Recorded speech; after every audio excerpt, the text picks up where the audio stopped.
A casa caiu para Luiz Inácio Lula da Silva. Caiu mais uma vez. Um novo esquema extremamente controverso e suspeito veio à tona. Eu vou explicar todos os detalhes, inclusive os ocultos, para você nesse vídeo, e eu ainda tenho um segredo para contar para você no final. Mas antes disso eu preciso mostrar uma conspiração que está sendo feita dentro da Globo News de forma descarada.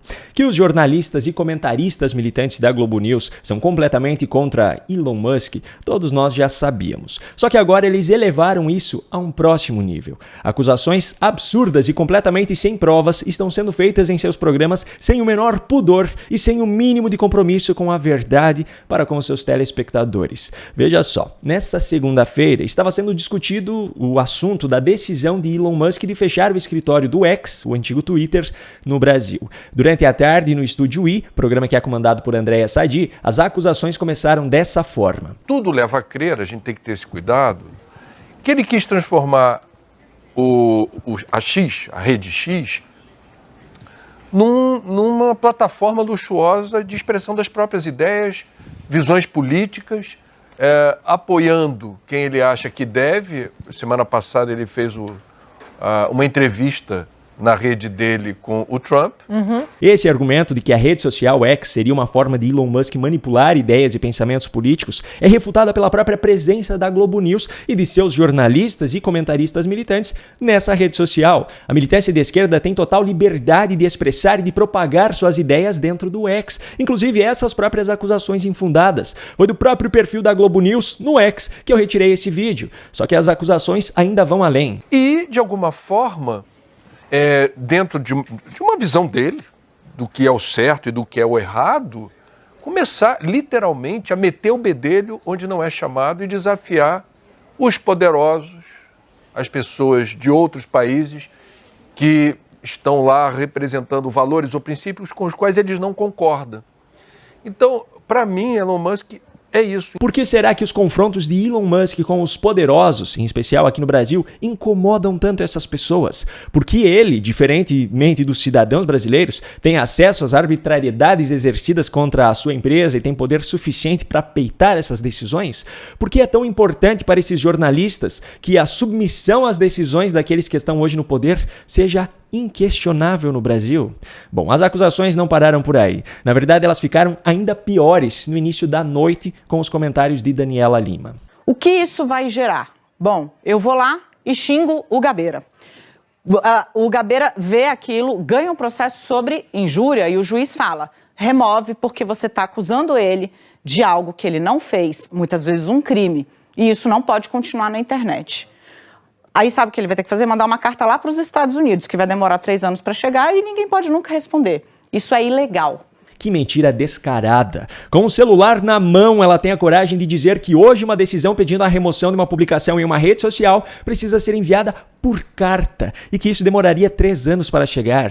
Mesmo que fosse por carta e mesmo que ela fosse por pombo correio, não demoraria 3 anos para chegar aos Estados Unidos. Mas Daniela Lima não se deu por satisfeita apenas com a mentira. Ela precisou criar ainda uma teoria da conspiração. Ele está testando a lei brasileira, como já fez em outros lugares. Por quê? Para o TSE e para o STF não há um jogo de menininho mimado. O que há é uma tentativa deliberada de se criar um ambiente de influência nas eleições brasileiras, já em 2024. Ah, Daniela, isso é teoria da conspiração. Pesquise sobre o papel de redes sociais no Brexit. Ela acabou de usar um exemplo hipotético de injúria para disseminar uma mentira e usou essa mentira como base para praticar injúria, ou até mesmo uma calúnia contra Elon Musk ao acusá-lo de intencionalmente manipular eleições no Brasil. Eleições municipais, por sinal. Afinal de contas, os prefeitos dos municípios brasileiros serão determinantes para o sucesso ou fracasso dos negócios de Elon Musk. E sabe o que é ainda pior? Daniela Lima dá a entender que essa visão vem dos bastidores do STF e do TSE. Ou seja, aparentemente é de lá que essa teoria conspiratória está vindo. Ironicamente, já foram expostos expostos inúmeros casos de conspirações feitas por militância de esquerda, como os recentes casos revelados de cancelamentos coordenados pela agência Mind, os cancelamentos e ataques coordenados pelo gabinete do ódio dentro do próprio governo Lula e até mesmo o próprio Foro de São Paulo, que trabalha dessa forma na América Latina há décadas. Mesmo assim, eles continuam tentando atribuir uma suposta conspiração às lideranças de direita no mundo. O golpe está aí, cai quem quer. Agora, como eu prometi lá no início, eu vou explicar o novo esquema de Lula e vou mostrar os detalhes ocultos por trás dele. Mais uma vez, a casa caiu para Lula. Mais uma vez, um esquema controverso e suspeito é revelado ao público. Desde que assumiu a presidência no seu atual mandato, Lula destinou quase R$1,5 bilhão para apenas 6 prefeituras de aliados políticos. Em um vídeo publicado pelo UOL sobre esse caso, foram mostradas quem são as 6 pessoas privilegiadas por Lula. Os integrantes desse grupo são Edinho Silva, prefeito de Araraquara, do PT, José de Felipe Júnior, prefeito de Diadema, também do PT, Marcelo Oliveira, prefeito de Mauá, também do PT, Cafu César, do PSB, ex-secretário de Hortolândia e candidato a vice-prefeito, Magdala Furtado, do PV, prefeita de Cabo Frio, e Vaguinho, do Republicanos, prefeito de Belford Roxo. Essas 6 cidades estão entre as mais beneficiadas por programas prioritários dos Ministérios da Saúde, da Cidade, da Educação, do Trabalho e da Assistência Social. Essas pastas são comandadas, respectivamente, por Nízia Trindade, Jader Filho, Camilo Santana, Luiz Marinho e Wellington Dias. Vale ressaltar aqui que as verbas em questão são dos ministérios e não emendas parlamentares, então são recursos do próprio governo federal. O chefe do gabinete de Lula, Marco Aurélio Santana Ribeiro, conhecido como Marcola, se reuniu desde o início do governo 33 vezes com prefeitos e secretários municipais no Palácio do Planalto. Dessas 33 reuniões, 22 foram com integrantes desse grupo de 6 prefeituras. O presidente Lula, em pessoa, se encontrou 17 vezes com prefeitos no seu gabinete. Dessas 17, 12 foram com integrantes desse grupo. Segundo a apuração do UOL, grande parte desses repasses foram feitos sem aval técnico, deixando até o espaço da análise de conclusão em branco em valores maiores do que o solicitado pelos municípios, sem justificativa para isso, com pedidos de prioridade escritos à mão e também sem justificativa e com notas técnicas sem detalhamento. O vídeo publicado pelo UOL mostra casos de cidades específicas. Araraquara recebeu R$94 milhões do Ministério da Saúde entre outubro de 2023 e maio de 2024. A pasta questionou sobre a ausência de pedido formal e estudos relativos à parte desse valor, R$59 milhões. Nada foi feito, mas mesmo assim o dinheiro foi liberado. A matéria não fala sobre isso, mas o município de Araraquara foi justamente o que Lula resolveu visitar coincidentemente no dia 8 de janeiro de 2023, no horário em que aconteceu a invasão em Brasília. A decisão foi tomada no dia anterior, sábado, e o motivo da visita foi para que Lula verificasse, ao lado do prefeito petista Edinho Silva, os estragos causados pela chuva acontecida no final do mês de dezembro. Outro exemplo citado na matéria é o de Diadema. Em um pedido feito por Diadema, uma solicitação de prioridade foi escrita à caneta, sem explicações para essa ordem. No mesmo pedido, a cidade solicitou R$70 milhões e recebeu R$5 milhões a mais sem justificativa. E tem mais um caso curioso aqui, que não foi mencionado na matéria, mas que diz respeito a uma dessas prefeituras. O filho da ministra Nízia Trindade foi nomeado secretário da Cultura do município de Cabo Frio, no Rio de Janeiro. Na época, inclusive, isso gerou repercussão na imprensa por conta dos repasses de dinheiro feitos pela pasta de Nízia a esse município, mas os envolvidos no caso negaram qualquer relação entre os fatos. Bom, em relação a toda essa história, o UOL disse ter procurado todos os envolvidos. O Palácio do Planalto disse basicamente que Lula recebe várias lideranças no seu gabinete e que os recursos liberados pelos ministérios são todos documentados. Sobre o chefe de gabinete de Lula, o Marcola, a assessoria disse que faz parte da rotina dele receber autoridades. Os prefeitos envolvidos não deram resposta e os ministérios alegaram que não houve irregularidade nos repasses. Só que tem mais um detalhe oculto nessa história que, ao meu ver, é o mais grave e mais importante a respeito do governo Lula até aqui.